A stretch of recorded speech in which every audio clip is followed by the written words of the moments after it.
ইউসুফ জুলেখা, লাইলি মজনু অথবা শিরি ফরাদের মতো আমাদের প্রেমও একদিন ইতিহাসের পাতায় স্বর্ণাক্ষরে লেখা থাকবে। এরকম একজন সফল প্রেমিক আমি। ধন্যবাদ মাননীয় মডারেটর, আমাকে কিছু এই রমবিতর্কে আমাকে কিছু বলার সুযোগ দেওয়ার জন্য। আমি বিতর্কটি লড়ছি একজন সফল প্রেমিক হিসেবে।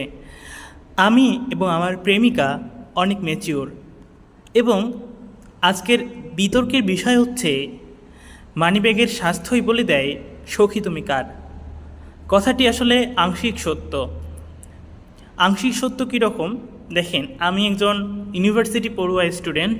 আমার মানিব্যাগের স্বাস্থ্য তেমন ভালো না, তারপরও আমার প্রেমিকা কিন্তু আমাকে ছেড়ে যায়নি।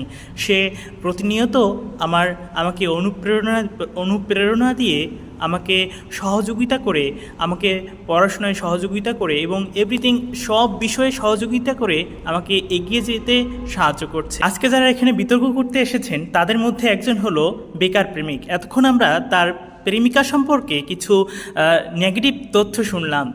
আমি তাকে বলতে চাই, ভাই আপনি দেখেন, আপনি আমার প্রেমিকা যেমন, তার মতো একজন প্রেমিকা খুঁজুন না, যে আপনাকে আপনার মানিব্যাগ ছাড়া, আপনার টাকা পয়সা ছাড়া আপনাকে ভালোবাসবে, যে আপনাকে প্রতিনিয়ত অনুপ্রেরণা দিয়ে এগিয়ে যেতে সাহায্য করবে।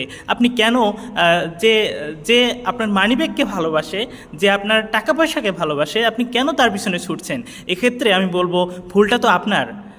এখন আমি বলবো গরিব প্রেমিককে নিয়ে। গরিব প্রেমিক এতক্ষণ বলল তার প্রেমিকা নাকি তার কাছে আইফোন আশা করে, তার কাছে অনেক মূল্যবান উপহার আশা করে। আপনি চিন্তা করুন ভাই, দেখেন, যে মানুষটি জানে যে আপনি একজন ছাত্র, আপনার কাছে তেমন টাকা পয়সা নাই, একটা আইফোনের দাম প্রায় 1,00,000 টাকা, সে কেন আপনার কাছে আইফোন যাবে? সে তো একজন স্বার্থপর প্রেমিকা। আপনি কেন তার পিছনে লেগে আছেন? আপনি তাকে ছেড়ে দিন। ছেড়ে দিয়ে দেখেন চিরঞ্জীবী প্রেমিকা অথবা আমার প্রেমিকার মতো একজন প্রেমিকাকে খুঁজুন, যে আপনাকে টাকা পয়সার ঊর্ধ্বে গিয়ে ভালোবাসবে, যে আপনাকে সত্যিকারের ভালোবাসবে। এখন আমি বলবো ফার্স্ট ইয়ারের প্রেমিককে নিয়ে। সে এতক্ষণ বকবক করে গেল যে সে নাকি মেয়ে খুঁজে পাচ্ছে না, তার মানিব্যাগের অবস্থা খারাপ, সে নাকি মেয়ে খুঁজে পাচ্ছে না। প্রেমিকার জন্য কেন মানিব্যাগ প্রয়োজন হবে ভাই? তুমি দেখো, লাইলি মজনু, শিরি ফরহাদ অথবা ইউসুফ জুলেখার মতো যে জুটিগুলো ছিল, তারা তো কেউ টাকার জন্য তাদের প্রেমিককে ভালোবাসেনি। তুমি এমন একজনকে খোঁজো যে তোমাকে সত্যিকারের ভালোবাসবে, যে তোমাকে তোমার খারাপ সময়ে কখনোই ছেড়ে যাবে না। তুমি এমন একজনকে খোঁজো। এতে যদি তোমার ফার্স্ট ইয়ার শেষ করে সেকেন্ড ইয়ার, থার্ড ইয়ার, এমনকি তুমি ফাইনাল ইয়ারেও গিয়ে যদি না পাও, তারপরও কোনো সমস্যা নাই। তুমি মাস্টার্সে গিয়ে খোঁজো, এমন একজনকে খোঁজো যে তোমাকে প্রতারিত করবে না। যেসব প্রেমিকা তাদের প্রেমিকের মানিব্যাগের স্বাস্থ্য দেখে ভালোবাসে, এটা হতে পারে কোনো ব্যতিক্রম কোনো উদাহরণ। এটা কোনো সামগ্রিক কোনো সিদ্ধান্ত হতে পারে না। তাই আমি একজন সফল প্রেমিক হিসেবে বলতে চাই, আজকে যারা বিতর্ক মঞ্চে এসেছেন এবং মঞ্চে যারা উপবিষ্ট আছেন তাদের সবাইকে বলতে চাই, দেখেন,